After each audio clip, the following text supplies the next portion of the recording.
Bonjour. On va parler d'une chose vraiment pertinente aujourd'hui. Beaucoup de gens se posent constamment la question, celle de savoir, est-ce qu'il y a des gens qui naissent intelligents, sages et d'autres naissent bêtes?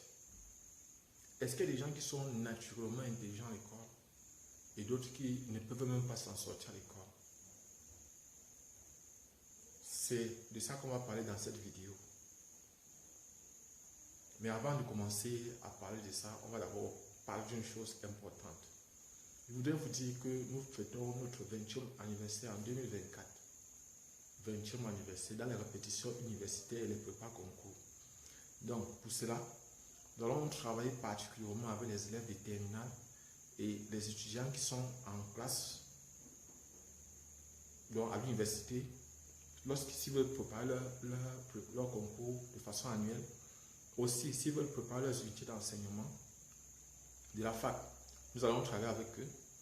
Et je voudrais aussi préciser que, pas seulement cela, nous allons aussi travailler avec les étudiants en ce qui concerne donc, ceux qui sont déjà dans les écoles de formation. S'ils ont des difficultés en mathématiques, en physique, en chimie, en informatique, en biochimie, bref,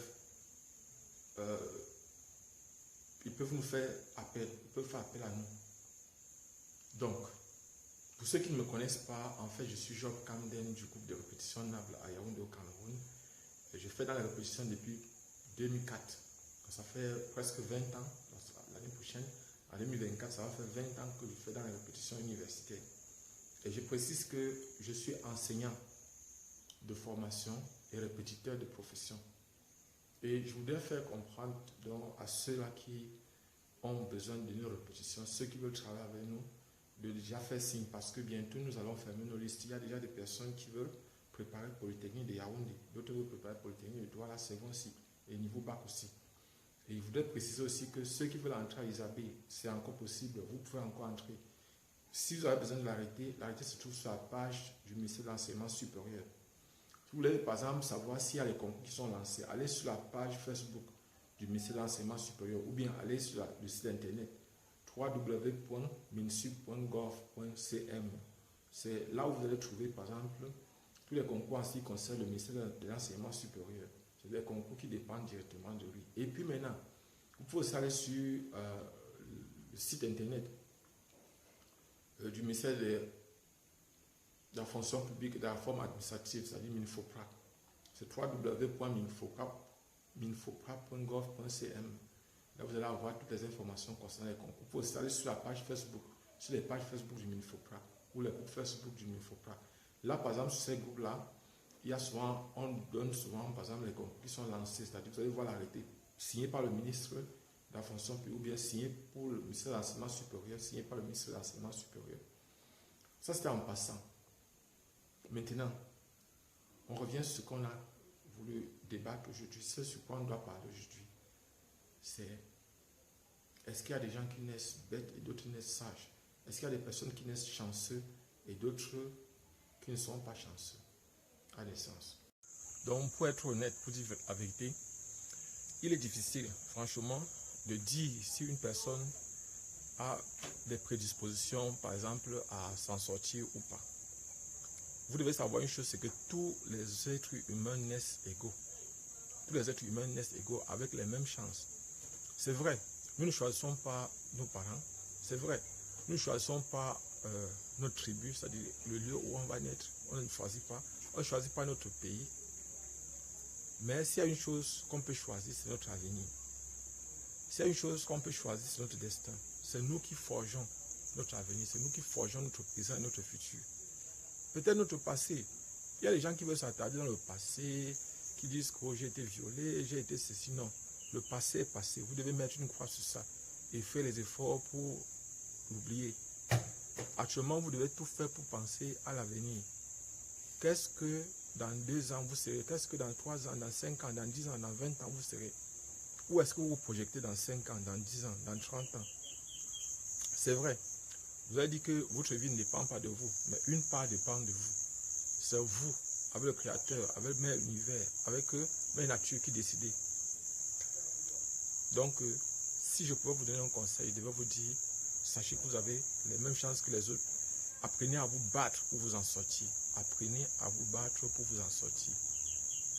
Donc, pour ceux qui ne me connaissent pas, en fait, j'ai déjà dit, je suis Job Kamdem du groupe de recrutement à Yaoundé au Cameroun. Et je fais dans les prépa concours depuis près de 20 ans. Donc, actuellement, nous allons parler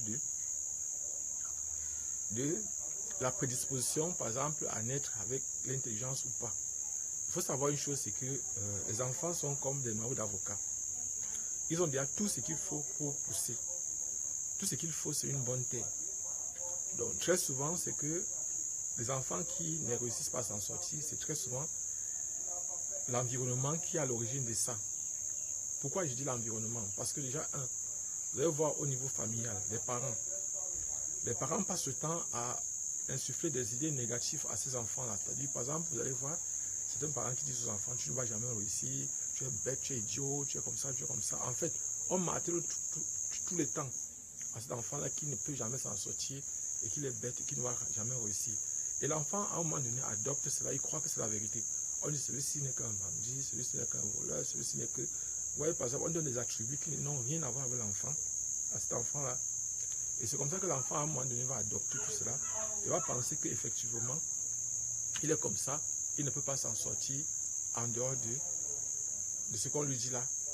L'environnement familial compte beaucoup. Il y a l'environnement religieux.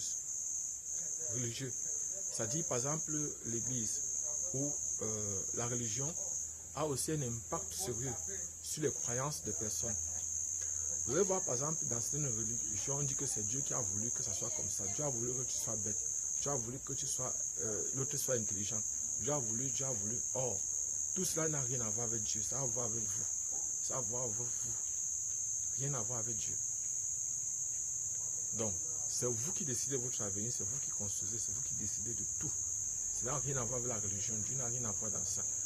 Peut-être qu'il peut participer, mais pas que celui qui décide. La personne qui décide, c'est vous. C'est vrai, vous pouvez être influencé par la religion. Je suis en train de voir les différentes influences qui ont de ce comportement d'un individu. Nous grandissons dans une famille et nous avons très souvent, quand on est encore petit, on est assujetti à une religion que nous n'avons pas choisie. Et puis aussi, l'école, l'environnement étudiantin ou bien scolaire, c'est un environnement qui est souvent soit positif, soit négatif et qui peut nous amener, par exemple, très souvent à être, je ne sais pas, cet environnement peut nous encourager, peut nous amener à être les meilleurs à l'école ou nous amener aussi à être suffisamment bêtes à l'école. C'est-à-dire, par exemple, vous voyez, on mesure la connaissance des gens sur quelque chose qui n'a rien à voir avec les compétences d'un individu. Je vais prendre un exemple simple. Très souvent, moi je suis enseignant de formation. Pendant ma formation, on m'a appris à travailler par rapport aux différentes intelligences qu'un individu peut avoir. On m'a appris la psychologie de l'adolescent, de l'enfant, de l'adolescent du VA, et de l'adulte et du VA. Donc, si je vais enseigner un VA, ça n'a rien à voir avec l'adolescent. Si je vais enseigner un enfant, ça n'a rien à voir avec l'adulte.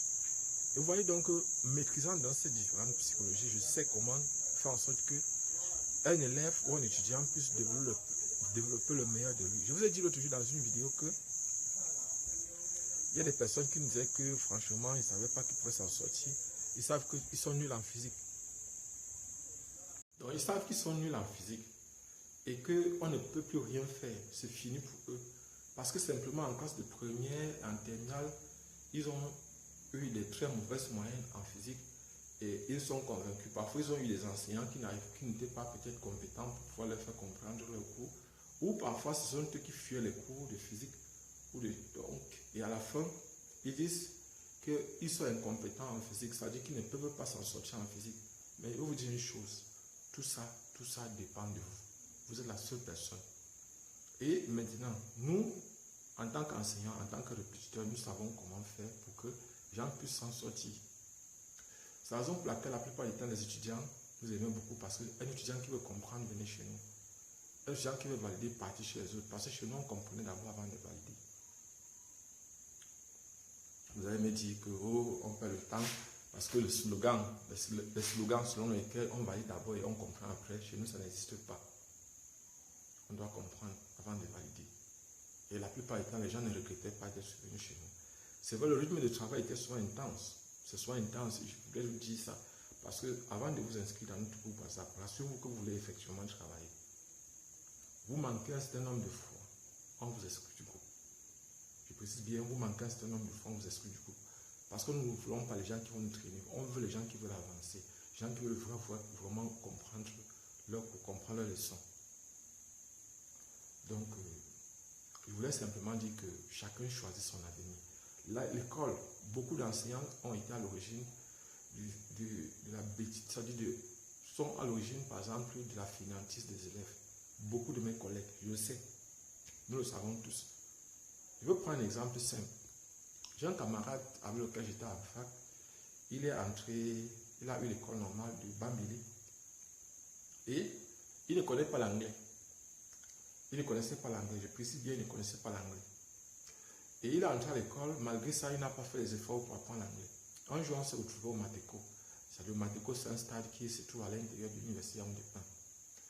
Et il m'a dit, là où je suis là, je suis sorti de l'école, on m'envoie encore dans un lycée bilingue. J'ai tout fait pour qu'on m'envoie dans un lycée classique.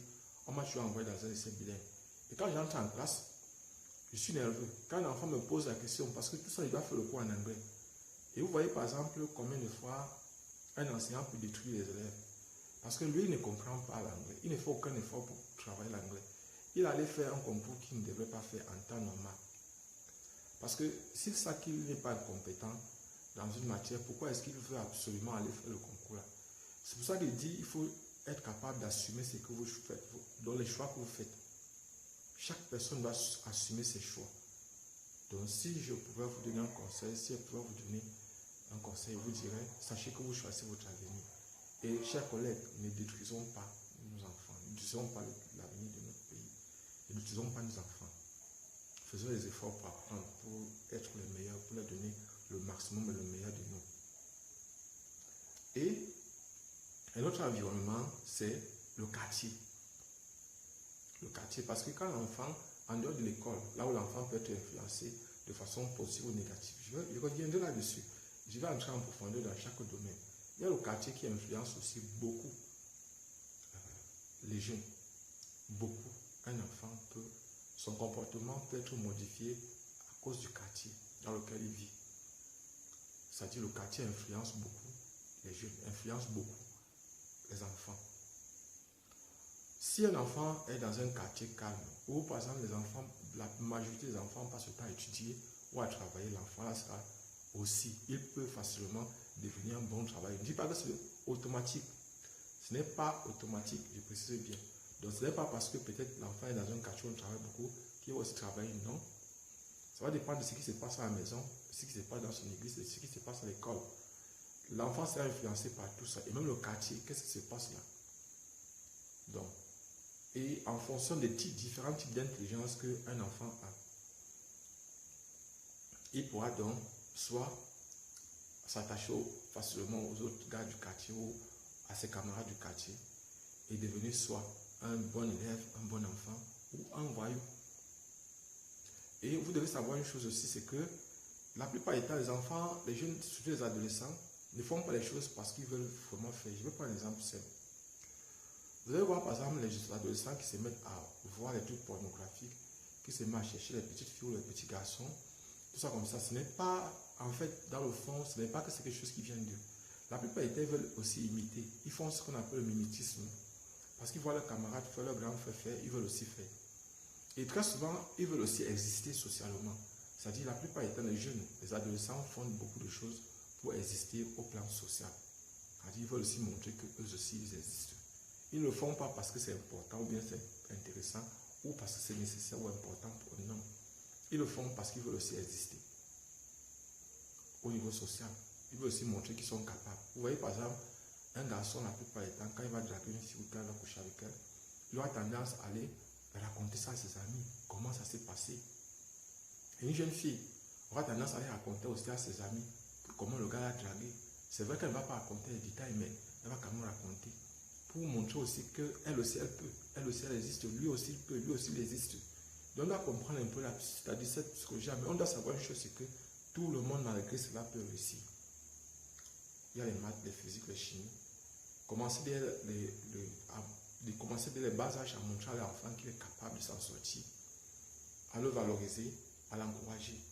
Je me souviens de l'un de mes neveux qu'on disait chaque fois quand il était petit que mon grand-père, que mon père avait dit qu'il sera médecin. Et vous savez ce qu'il est devenu? Il est devenu médecin. Parce qu'on lui martelait cela tout le temps. Quand il faisait le concours de la fac de médecine, il savait qu'il devait réussir. Parce qu'il savait, mon père, qui est son grand-père, avait dit qu'il sera médecin. Et il est devenu médecin. Donc vous voyez que c'est vous aussi les parents, vous avez une force psychologique. C'est-à-dire vous pouvez imposer, vous pouvez créer une circonstance qui va amener les enfants à croire en leur avenir, à croire que c'est possible de s'en sortir. Les enfants ont plusieurs types d'intelligence. Il y a l'intelligence visuelle, il y a l'intelligence auditive, il y a l'intelligence, il y a plusieurs types d'intelligence. Et maintenant, quand on s'appuie sur un seul type d'intelligence, ou bien quand un enseignant fait son cours en s'appuyant sur un seul type d'intelligence, c'est tout à fait normal que l'enfant ne s'en sorte pas. Tout à fait normal.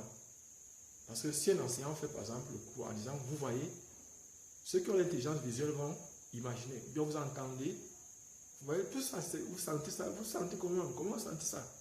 Vous voyez un peu. Donc, ça va faire en sorte que chaque type d'intelligence sera déployé et chaque enfant va pouvoir s'exprimer, développer son intelligence. Quand on tient compte de tout ça, c'est vraiment important. Et moi, je crois que les enfants sont intelligents. Tous les enfants naissent intelligents.